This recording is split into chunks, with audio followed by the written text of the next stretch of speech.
how much do you think this boiled down to a Second Amendment issue, people being riled up about that versus discontent over Maggart and her leadership?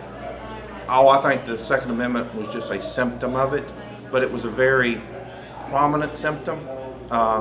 And I think the problems with Deborah Maggart went much deeper with the people in the community, because as we would talk to them, they were concerned about the Second Amendment. Some of them were, but a lot of them didn't care about the Second Amendment issues.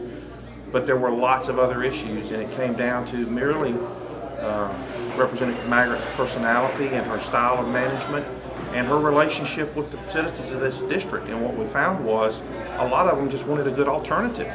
And I think that's reflected in the vote spread tonight. And so what next for you guys? Do you go after Harwell next? Oh, we haven't decided that yet. You know, a large part of what we do next turns on what impact this message has on the caucus.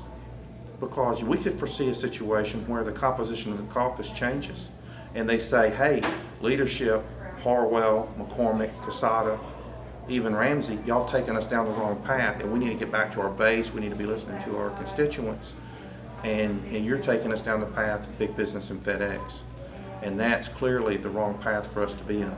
Do you think today's election is kind of a referendum on leadership? Yes, I very much do. I mean, what we see is that fully a third of the House Republicans, incumbents, were up against primary challengers. And I don't know the numbers yet, but I think a number of them have sustained losses. And what that tells us is that whether they're Tea Party or 912 or gun owners, they're all grassroots voters, which is the big difference about the grassroots. And they weren't happy at all with the direction the House Republicans had gone since they moved from the minority to the majority status. And following big business and Federal Express and Amazon and all that sounds great, jobs, jobs, jobs. But that didn't resonate with the voters.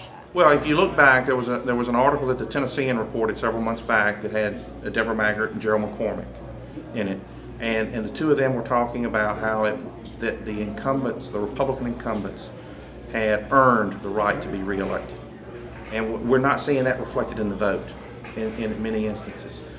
And we heard Deborah Maggart say in that same interview that her number one job was to get the incumbents reelected.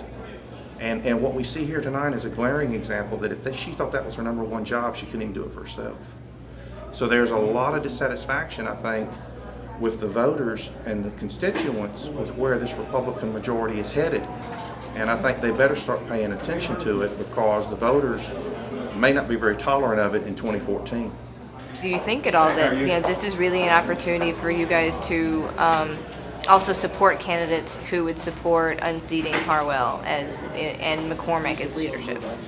Absolutely, we'll look at that. On either side, just like with Kent Williams, there will be people who can cross over on those floor votes.